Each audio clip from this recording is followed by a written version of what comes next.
All right, we're going live. Good morning, everyone. Hope you're having a lovely Thursday morning. Dr. Randall Gates, board certified chiropractic neurologist, also a chiropractic physician at Gates Brain Health. I'll just say it one more time because the stream started at different times. Dr. Randall Gates, board certified chiropractic neurologist and also a chiropractic physician at Gates Brain Health. And so today I am talking about celiac disease, why gluten destroys your body if you have celiac disease. That's a demonstrative title, and I'm not meaning that if somebody does not have celiac disease. So I did a short broadcast a couple nights ago about some of the causes of celiac disease, why it's more common now, also some of the historical features that celiac patients are going to experience. And in today's broadcast, we're going to go a little bit deeper. We're going to try and delve into the detailed physiology of celiac disease. So if you just want an overview video, a short one, the one I did a few nights ago, probably the one you want to watch, but today's is going to be more in depth. For those of you on Facebook, go ahead and send me any of your questions, and I will try to look at those as I go through the broadcast. Okay.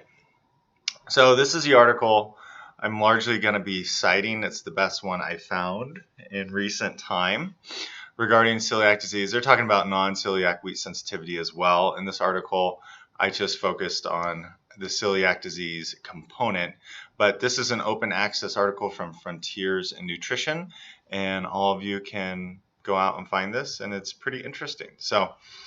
Okay, so moving on. So defining celiac disease. So what is celiac disease and how is it different from what most of you would consider a gluten sensitivity? Celiac disease is where there's an actual autoimmune component. Autoimmune means your body is attacking yourself. Examples of autoimmune diseases would be type 1 diabetes, Hashimoto's thyroiditis, multiple sclerosis, lupus. If you've known anyone with those conditions, you probably realize how severe or significant autoimmune disease can in fact be, because literally the immune system, which has millions of checks and balances to prevent our own antibodies and T cells and B cells from turning on us, some of those mechanisms break down in autoimmune disease patients, and when that happens, as a consequence, our tissue gets destroyed. And whether it's your pancreas, whether it's your thyroid, whether it's your brain and the spinal cord, whether it's your peripheral nerves, whether it's your kidneys and your lungs, it is not a fun process. And celiac disease is an autoimmune disease, and what triggers it is the ingestion of gluten. Gluten is a protein in wheat, barley, oats, and rye, and it's fairly ubiquitous. So most foods in our contemporary society here in America are processed. They contain gluten-rich foods. So your breads, your pastas, your cereal grains, your bagels, your corn dogs. I mean, it just goes on and on and on. Gluten's in soy sauce, gluten's in beer. Gluten is in a lot of different foods that we consume. Now, for celiac disease patients, different from someone who has a gluten sensitivity, when a celiac disease patient eats gluten or ingests gluten, literally their immune system starts killing their small intestines, basically. And so they call it an enteropathy. But as I mentioned in the broadcast a few days ago, in celiac disease patients, there's a lot of other extraintestinal manifestations, maybe joint related, maybe skin related, oftentimes neurologically related. So we'll get into that as well. So what is celiac disease? Defining it, it's an autoimmune disease characterized by aberrant response to gluten in genetically susceptible individuals. Because it is an autoimmune disease, there is a genetic component. The HLA-DQ2 and HLA-DQ8 variants basically predispose someone to that. What does that mean? It just means you have, basically we have these things called antigen presenting cells. And antigen presenting cells help us to recognize foreign invaders, And some people have these different HLAs on their antigen presenting cells, which may make them more likely to have an autoimmune disease. So the classic is ankylosing spondylitis, where literally the spine fuses. The spine becomes like a rod. And with ankylosing spondylitis, there's an HLA-B27 genetic risk factor. For rheumatoid arthritis, I think it's HLA-DR4. For celiac, it's HLA-DQ2 and DQ8. It just goes on and on, depending on the autoimmune disease. But there is a genetic component. The question broached in Tuesday night's video was, why is it so much more common now? Why is celiac disease more common? Because the estimated worldwide prevalence was 0.02%, I believe, in the 19th century, whereas now it's 1% of the population. And initially, researchers thought, well, it's just that we're more aware of celiac disease, and that's proven not to be true. Celiac disease is on the rise. I think it's doubling in prevalence every 20 years or something crazy like that. And most researchers seem to think it's not that we're ingesting more gluten than, say, we did around 0 AD, because they were eating a lot of gluten then. Most of them think it has something to do with a change in the microbiome, the 37 trillion gut bacteria that we have in our intestines. It seems that the current environment, whether it be lots of antibiotic administration, something in our water, or maybe it's changes in how our food is produced, those things are leading to an abnormal microbiome, which is making us more susceptible to a variety of autoimmune diseases, not excluding celiac disease. So that is how celiac disease is defined. And then, why is celiac disease increasing? I addressed that. How is it developed? And that's what I'm going to go into now. So for those of you who really like the nitty-gritties of some of these presentations, and good morning to everybody who's joining. This slide is fantastic. You can pause on this slide if you want to read through this. This is also really, really good information regarding what I'm going to talk about. So how does celiac disease develop? And let me see. Excuse me one second. See if I can get my chapstick.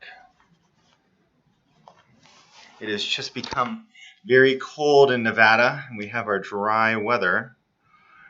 So, and for those of you on Facebook commenting, I'm with you. Yes, it is thought that maybe some of the pesticides used in our foods may be affecting the microbiome, but that is not for sure yet.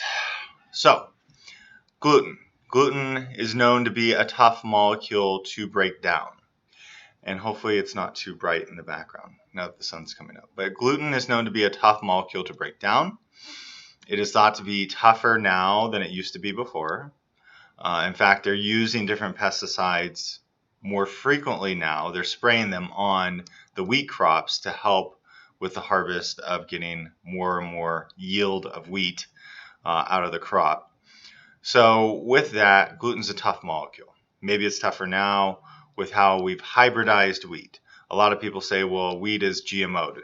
To my knowledge, wheat is not largely GMO'd at this point in time. Other GMO'd crops are things like tomatoes, corn, soy, and I'm not going to be anti-GMO on this broadcast, but I'm just addressing what a lot of you are reading and a lot of you are thinking. Nonetheless, we ingest gluten. It's tough to break down in the intestines. So as a result, we get gliadin peptides. So the gliadin molecule does not break down into amino acids, it breaks down into peptides. So it's functioning as a protein. And proteins can elicit autoimmune responses. So the gliadin peptide comes in, and then we're going to have basically a variety of things happen. Intraepithelial lymphocytes, so these are just immune cells, in your small intestines are going to increase if you have celiac disease, because these lymphocytes are going to say gluten is a bad guy, these gliadin peptides are bad guys, we don't like them. And then when that happens, we then can get a variety of things occurring, like neutrophils which neutrophils generally, they're a type of white blood cell that kill bacteria most generally, but neutrophils will come in and they're going to see that gliadin peptide, and they may even evoke responses to kill are enterocytes. So enterocytes are basically these cells you see lining the intestines. And so neutrophils may evoke changes to damage these enterocytes because neutrophils, they literally, they're going to kill things like bacteria. And so that's apoptosis. So just so you know. So that's pretty demonstrative. And then we have this CXCR3 receptor, which can bind with gliadin peptides rather, and that leads to excessive expression of zonulin. What is zonulin?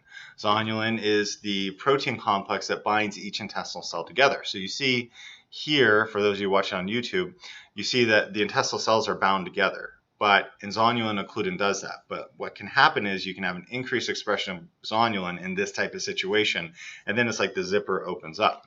When the zipper opens up, now we have gliadin peptides coming through into the bloodstream out here. And so now we're going to have some immune contact. And basically, once the gliadin peptide gets out here, we are going to have the transglutaminase enzymes go into effect. And then that complex then can lead to your antigen presenting cells. And if you have celiac disease, genetic risk factors, HLA, DQ2, and DQ8, these antigen presenting cells are going to see this gliadin transglutaminase complex and freak out. And then that's where T helper cells are going to basically further differentiate, and we're going to have production of autoimmune type profiles. Celiac disease is known as a Th1, Th17 imbalance. You may have heard me talk about Th1, Th2. Generally, Th1 is one side of your immune system. It's like kind of like the Marine Corps. It does the face-to-face combat with bacteria and viruses. That's too dominant. Th2 is when the Air Force side of the immune system tends to be too dominant, basically. So celiac disease is a Th1 dominant illness. Now that this antigen presenting cell, which is already has a proclivity for creating a celiac disease type response, now is driving Th1, Th17 responses. B cells get involved, and we produce antibodies. Gliadin antibodies, we produce tissue transglutaminase antibodies.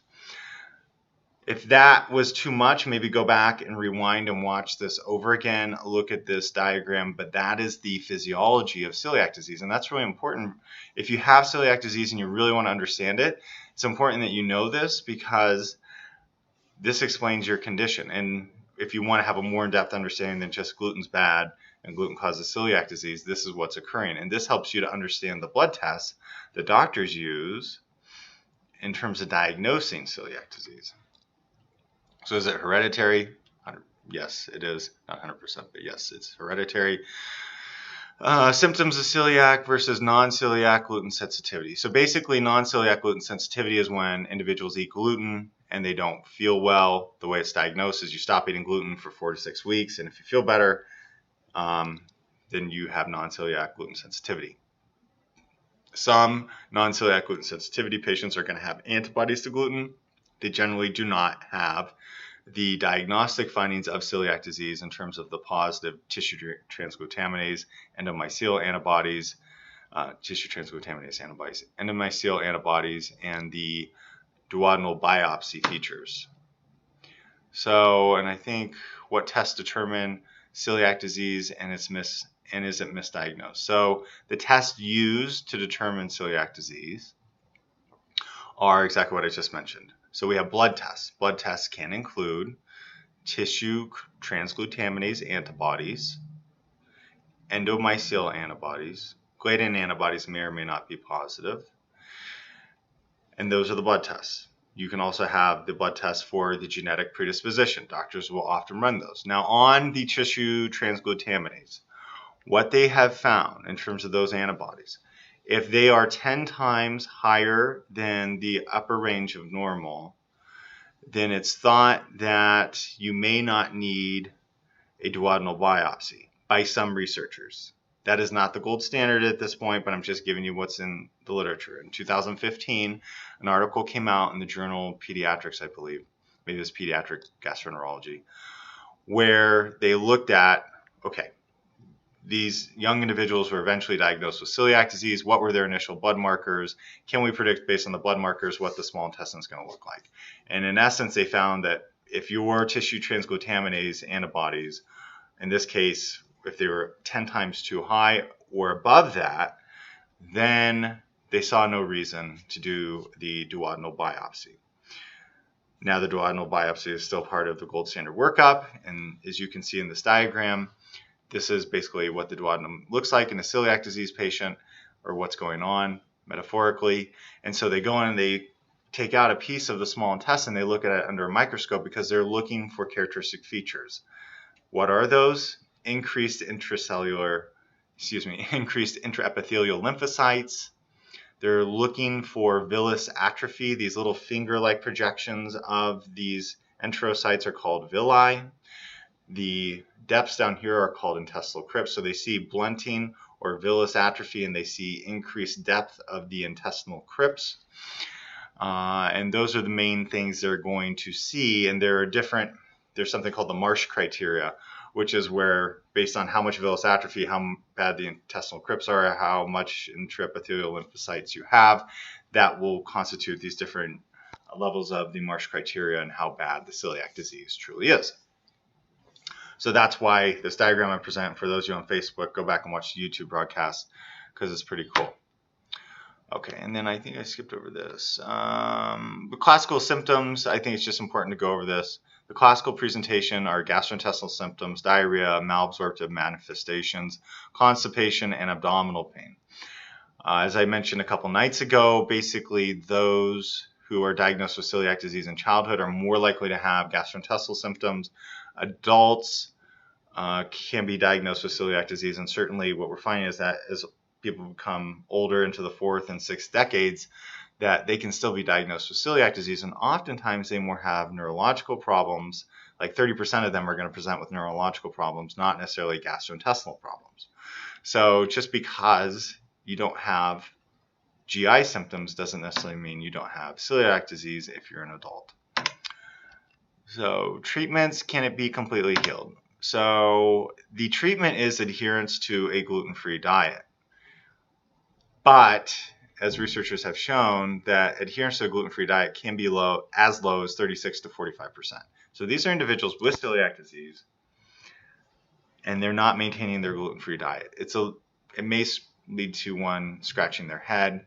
And basically the excuses are with limited availability, high cost of gluten-free products, and social isolation being raised as a main causative factor of this poor adherence. So, this is an issue that I know I've dealt with for a long time. I've talked with other professionals who, patients may relay, I'm not really on the diet, or I cheated. It's just diet has such a pejorative connotation in our society. It's not good. And so I don't know. There's something about the psychology of it being so difficult to take gluten out of the diet. And then, in terms of limited availability, I would say in today's day and age, it probably depends on where you live.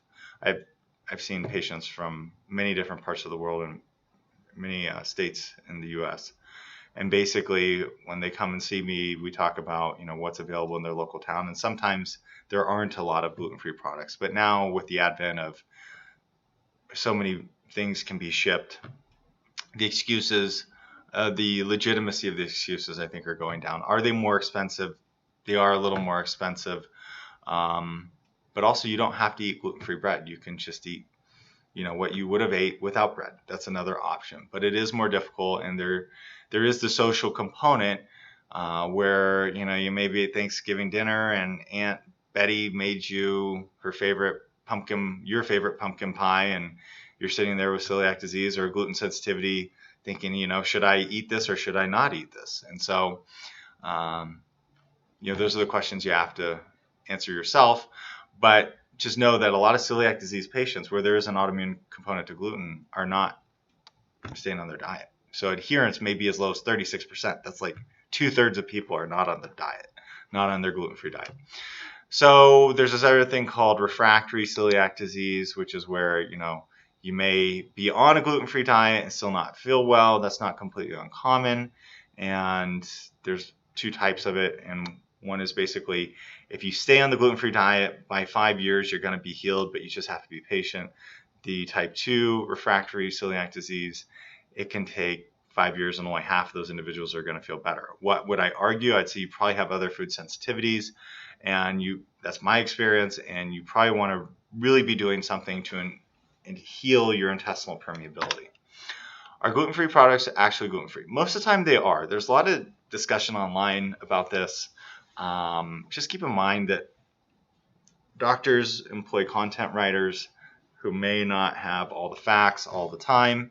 And so there's a lot of misinformation, in my opinion, out there. If something says that it's gluten-free, it's certified gluten-free, they have gone to great lengths to make sure it's gluten-free. So I would trust that if it says certified gluten-free. If it doesn't say certified gluten-free, then proceed at your own risk.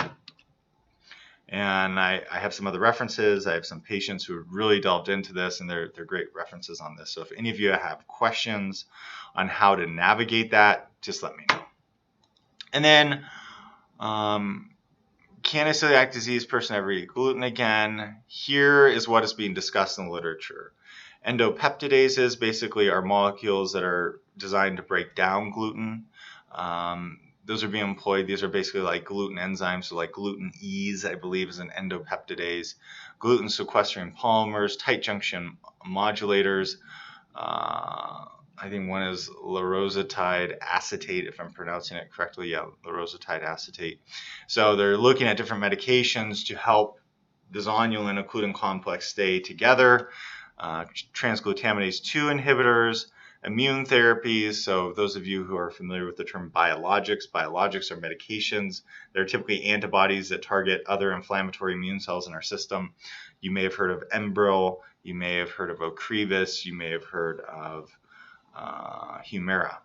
Those are probably the most popular biologics, monoclonal antibodies out there. And so now they're looking at biologics for celiac disease. Why? Because these biologics are expensive.